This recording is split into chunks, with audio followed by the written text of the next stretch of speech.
Ito po yung kung paano magpalit ng ating Wi-Fi rates at mag-kick ng mga clients, no, na gusto nyong i-kick. So, unang-una, kailangan mag-connect muna tayo sa ating Wi-Fi bendo. Ayan. So, kahit hindi mo na kailangan mag-insert ng coins, no? Then, pasok tayo sa ating admin portal. Ayan. Ito lang ang i-type nyo, 10.0.0.2/admin. Then, lalabas po ito. Ito. Then, ang ilagay lang po natin dito is admin.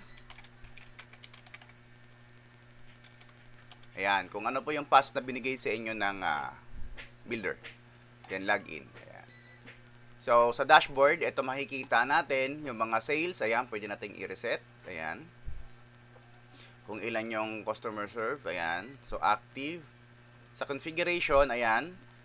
Dito, wala po kayong babaguhin kundi yung admin panel settings lang po, no? Ayan, pwede kayong mag-change ng password dyan. Yan lang po ang babaguhin natin at wala na pong iba. Okay?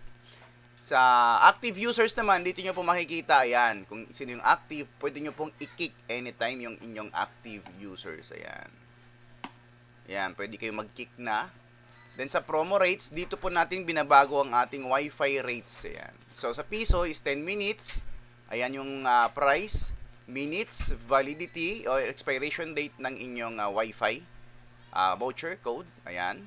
Or Wi-Fi. Ayan. So sa 1 hour, 60 minutes. Ayan.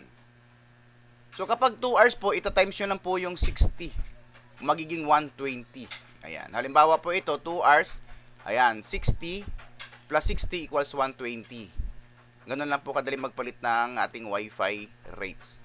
So kung 1 day, 60 times 24. Kung 5 hours, 60 times 5.